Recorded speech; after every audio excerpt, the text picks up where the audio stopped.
So today I'll be reviewing Pokemon Journeys episode 118, Ash heads into battle versus Steven Stone. This was the last match of the Masters 8 tournament first round with Alola's champion Ash versus Hoenn's champion Steven Stone, so let's talk about it. So the episode starts off with Iris going to the stands where she meets Hop and his Wooloo, and Hop learns that Ash has all 3 battle gimmicks, and Go says that all of his adventures have led to this, which I thought was a cool line because of its significance. Then we get to the start of the battle with Dracovish and Steven's Metagross, and Metagross was able to dodge Water Gun, so Ash attacks with Vicious Rend and Steven counters with Psychic, but because Vicious Rend landed first, its attack power doubled, plus with Dracovish's ability Strong Jaw, it became 50% more powerful, which is why Steven was forced to switch into Aggron instead of continuing to battle with Metagross. I really liked this scene for 2 reasons. One, because they explained how Dracovish's moves work in conjunction with its ability, which gave us insight into Ash's strategy, and 2, I like how Ash makes reference to his training with Paul and how it helped him. So after Steven switches into Aggron, we get to see lots of cameos from the Hoenn series, and all of them were returning characters from previous episodes, which made it even more special. To name a few of them quickly, we got Jimmy, who wanted to be a referee, Kelly, who was a coordinator from Lilycove City, Morrison, who was Ash's Hoenn League rival, Vito from the Windstrait family, Janet, another coordinator,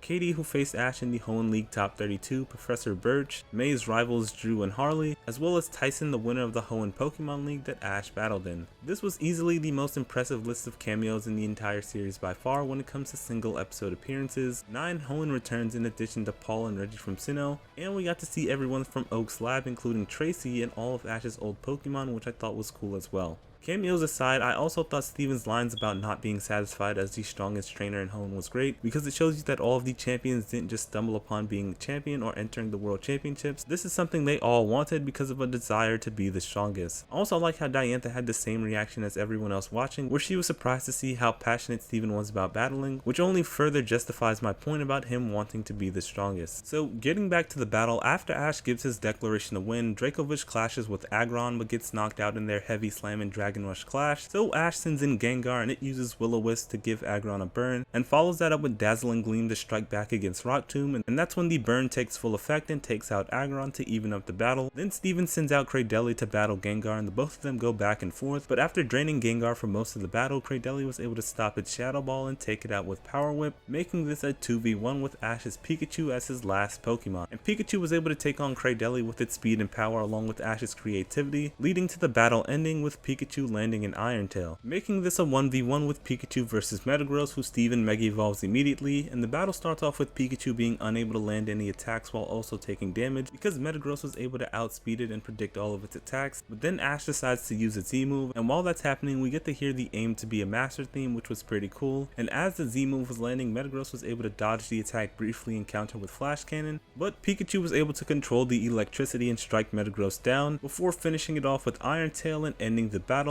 giving Ash's first Masterclass win and advancing him into the semi-finals. After the battle, Steven congratulates Ash on his victory and uses the same lines he does in Omega Ruby and Alpha Sapphire, and afterwards Alain tells him that he needs to beat Cynthia, and Iris says that she's waiting to hear about his victory as they all leave Winden, and the episode ends with the announcer hyping up the final 4 of the Masters 8 tournament, and with that the episode ends. This was another great episode. I thought all the cameos were great, and I love how it wasn't just the main rivals from the Hoenn series, but also the people they met along the way. One thing I do question is why we didn't see May and Max when this was the perfect opportunity for it. It's not like we even needed talking lines, just a cameo appearance would have been fine. The same for Silent in the last episode. The only reason I won't harp on this too long is because I think we'll see all the companions at once later, which is probably why we didn't see the Lola characters as well. But if we end up with no former main character cameos, I'm going to be very disappointed. That aside though, let's talk about the battle. I thought this was probably the best battle, or at least tied with Cynthia versus Iris. This was definitely the more creative one, which is what I expected from any battle with Ash. The art and animation was pretty good as well, and once again the music did a great job of setting the tone of the battle, with the aim to be a master theme being the biggest highlight of the episode. Not only because that's when Ash activated the Z move, which led to his victory, but also because of how fitting it was in the moment with Ash overcoming the odds. The theme itself was a reminder as to what Ash is aiming for here in the Masters 8 tournament. Ash did a great job of getting this win against the strongest person he's ever faced in an official battle. You can always trust Pikachu to take down Metagross, and him doing it with Iron Tail, a move he learned in Hoenn, was the perfect touch. Overall, I give this episode a 9 out of 10. I know some people were mad at how it ended, but I think that's because the anime didn't do a good job of showcasing that a good deal of damage was done during Dracovish's first attack, which is why Pikachu didn't have to do much. That aside, they did a good job with everything else by Pokemon Journey standards, so be sure to let me know what you thought of this episode in the comment section below. Thanks for watching, and bye.